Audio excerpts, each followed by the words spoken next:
God as the foundation of merit dimulai dari mana? Dimulai dari bagaimana kita mengerti bahwa pernikahan Kristen itu adalah sesuatu yang Tuhan ciptakan, sesuatu yang Tuhan bentuk, dan Tuhan ingin terlibat penuh di dalam pernikahan kita. Nah, tetapi jikalau tanpa Tuhan, kehidupan ini bisa berputar-putar, bisa berjalan tanpa arah, dan bahkan tahun-tahun yang dilewati bisa dengan penuh kepahitan. Karena kita mungkin lupa melibatkan Tuhan di dalam pernikahan kita.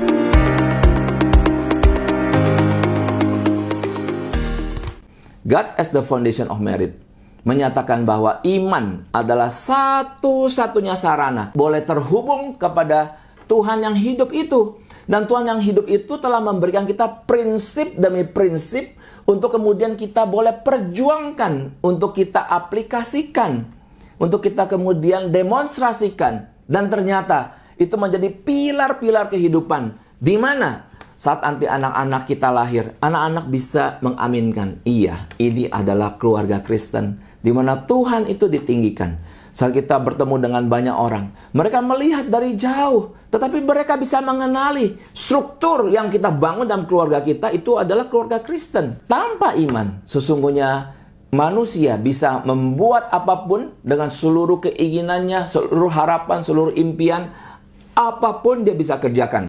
Dan bisa berhasil, pasti.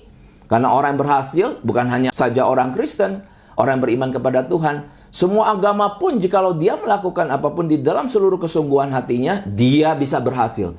Tetapi iman adalah satu-satunya sarana terhubung kepada Tuhan, yang kemudian Tuhan menghadirkan prinsip-prinsip kebenaran, di mana prinsip kebenaran ini sungguh-sungguh tidak mungkin kita bisa lakukan jikalau tanpa penyertaan Tuhan, tanpa pimpinan Tuhan, dan tanpa belas kasihan Tuhan.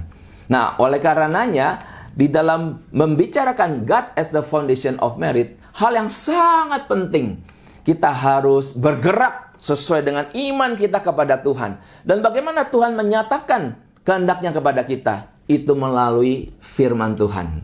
Ya, hari-hari ini bagaimana Bapak Ibu ada membaca firman Tuhan?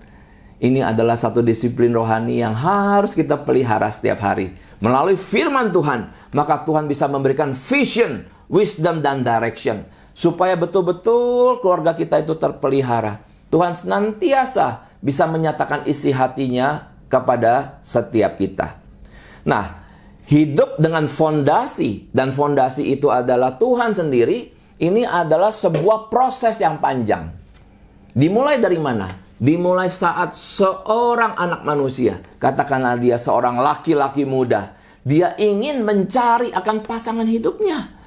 Man's free will, kehendak bebas manusia, menyatakan kepada dia, oh, saya bisa mencari yang cantik, yang menarik, yang disukai oleh banyak orang.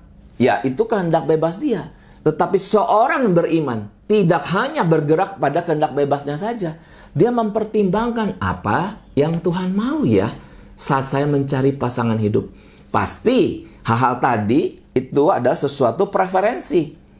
Man's free will adalah preferensi kita. Itu ada hak kita di dalamnya. Dan saya percaya Tuhan juga menghormati dan menghargai akan preferensi kita. Tidak salah kita cari yang cantik. Tidak salah kita cari yang menarik. Tidak salah kita cari seseorang sesuai selera kita. Itu sama sekali tidak salah. It is okay. Tetapi ada satu hal yang Tuhan mau kita mempertimbangkan sesuai iman kepada Dia yang telah menyatakan melalui firman Tuhan. Apa? Firman Tuhan menyatakan, janganlah engkau mencari pasangan yang tidak seimbang, yang tidak seiman. Tidak ada persamaan, tidak ada persatuan antara terang dan gelap. Tidak ada sama sekali. Nah, oleh karena itu, firman Tuhan jelas menyatakan, carilah yang seiman. Apakah yang seiman ini adalah artinya satu gereja? Bisa jadi. Ya, tetapi saya juga ingin memberikan satu warning. Ada firman Tuhan yang menyatakan bahwa ada cerita tentang lalang dan gandum. Anda pasti tahu cerita itu. Yaitu bagaimana ada satu tuan tanah yang punya tanah yang sangat baik. Dan dia berkata kepada anak buahnya, tanamilah dengan gandum. Wah, bagus ya. Jadi ada benih-benih gandum yang dilemparkan, yang ditaburkan dan menanti akan masa akan penuaian. Tetapi kisah itu kemudian bercerita pada malam hari ada si jahat yang menaburkan benih yang lain. Itu benih lalang. Nah, sampai satu ketika saat sudah mulai dewasa, anak-anak buah tuan tanah itu bingung. Tuan, loh kok kenapa ya di tengah gandum ini kok ada juga ilalang? Wah, apakah kami cabut saja ilalang ini? Maka tuan tanah itu berkata, oh jangan, nanti kalau kamu cabut, gandum ikut mati. Lah jadi bagaimana tuan? Biarkanlah mereka tumbuh bersama. Tetapi nanti pada hari penuaian, baru kita pisahkan. Nah, tumbuhlah bersama lalang dan gandum itu. Sampai hari penuaian, kemudian ditebas semuanya dan kemudian dipisah.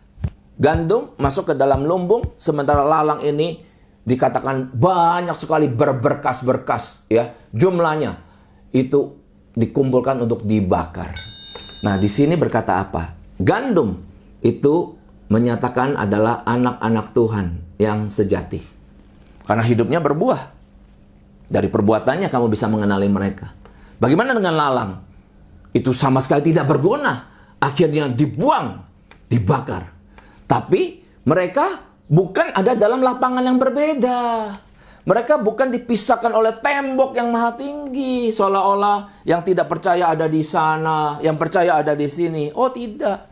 Dari bagian ini kita tahu bahwa lalang dan gandum itu ternyata bersama-sama. Artinya anak Tuhan dan anak gelap itu bersama-sama. Sama-sama melayani Tuhan di gereja, sama-sama ikut care group, sama-sama ikut paduan suara, sama-sama beribadah. Tapi ternyata kelihatan sesungguhnya siapa yang gandum yang sejati, siapa itu adalah lalang sejati juga. Tapi bukanlah anak Tuhan. Nah, di sini kita harus berhati-hati. Satu gereja belum tentu kita bisa menemukan bahwa dia adalah orang benar-benar beriman kepada Tuhan. Nah, sebagai anak-anak muda yang mencari pasangan hidup, hari ini harus betul-betul jeli. Untuk melihat apakah dia orang yang beriman atau tidak, kita harus lihat dari tingkah lakunya. Yang pertama, ada tanda-tandanya. Itu adalah dia mencintai firman Tuhan. Ya, saat Anda mungkin di gereja ya, begitu memasuki khotbah, Anda sekarang udah punya nih pacar gitu ya, duduk sama-sama. Anda lihat tingkah lakunya dia saat khotbah itu sedang diselenggarakan. Dia haus tidak kepada firman Tuhan tersebut, atau dia malah main handphone ya, atau dia ngajakin kamu ngobrol, dia tidak pernah tertarik kepada firman. Nah, ini hal yang pertama, harus diuji, harus diamati, harus dicermati. Jangan sampai Anda ketemu lalang, nanti nyesal seumur hidup. Waktu pacaran, iya, masih pergi ke gereja. Kenapa? Ya kan naksir kamu. Namanya kan sama-sama. Kalau enggak pergi ke gereja sama-sama, ya gimana? Tapi saya telah melihat waktu pacaran pergi ke gereja. Begitu menikah, tidak mau lagi ke gereja. Loh, kok nggak mau ke gereja sih? Ya kamu saja pergi. Aku banyak urusan. Hari Minggu malah pergi berenang, hari Minggu malah pergi sepedaan. Akhirnya istrinya pergi ke gereja sendiri. Itu kan menyedihkan. Ketemu di gereja, mengisi waktu pacaran ke gereja, ternyata bertemu dengan lalang yang tidak pernah haus akan firman Tuhan. Nah, hal yang kedua, bukti bahwa dia orang beriman. Maka kita bisa melihat ada suatu pergumulan. Pergumulan ini nyata. Saya telah ikut Tuhan Yesus selama 30 tahun lebih. Pergumulan ini juga masih ada dalam diri saya. Itu bagaimana dosa itu masih ingin hadir dalam hidupku. Tetapi aku telah dibawa untuk mengerti akan kebenaran. Dan akhirnya ada suatu pergumulan. Ada suatu tension, ketegangan. Dari satu kerinduan untuk taat kepada firman Tuhan. Dengan dosa yang masih terus ingin menguasai akan hidupku. Maka pada diri anak Tuhan yang sejati, kita bisa melihat. Ya, saat nanti dia sedang diperhadapkan dengan kesulitan. Saat dia diperhadapkan dengan berbagai tanggung jawab ataupun keputusan yang harus dia ambil. Nah, dosa itu senantiasa ingin masuk. Di situ kita bisa lihat apakah dia membenci dosa atau tidak. Tetapi kalau dia kemudian welcoming sinful nature itu terus untuk hadir dalam hidupnya, kita mengerti loh. Dia ini orang Kristen. Tapi kenapa ya dalam pikirannya, dalam perkataannya, dalam berbagai keputusannya, dia tidak bergumul. Padahal saya tahu itu tidak boleh di hadapan firman Tuhan. Saya tahu Tuhan itu tidak suka. Tapi kenapa ya dia melakukan itu tanpa suatu perasaan berat hati? Seolah-olah itu biasa saja. Nah, ini sesuatu yang harus kita amati. Gabungan dari yang pertama, mencintai firman Tuhan, kemudian membenci dosa, maka yang ketiga kita senantiasa melihat dari masa dating, masa pacaran, bahwa pacar kita itu mengalami pertumbuhan.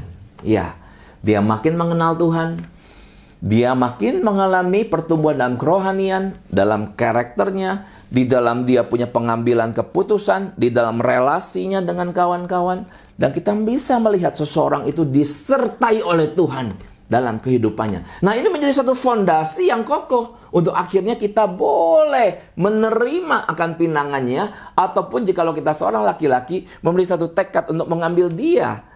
Ya, si dia yang cantik ini, takut akan Tuhan ini, dan jelas dia mencintai Anda, ya kan? Untuk masuk ke dalam mahligai pernikahan. Dan setelah memasuki pernikahan, pertumbuhan ini, pembentukan ini tidak akan pernah berhenti.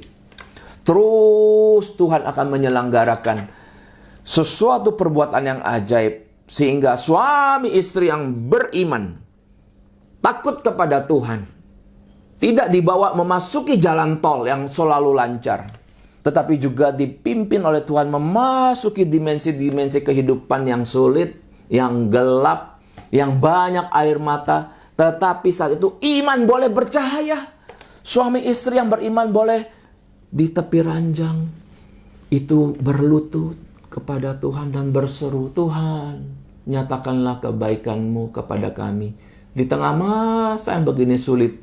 Dan lihat, Tuhan itu memberikan pertolongan, menyediakan berbagai sarana, sehingga semuanya itu akhirnya kembali mendatangkan syukur kepada sepasang suami istri ini.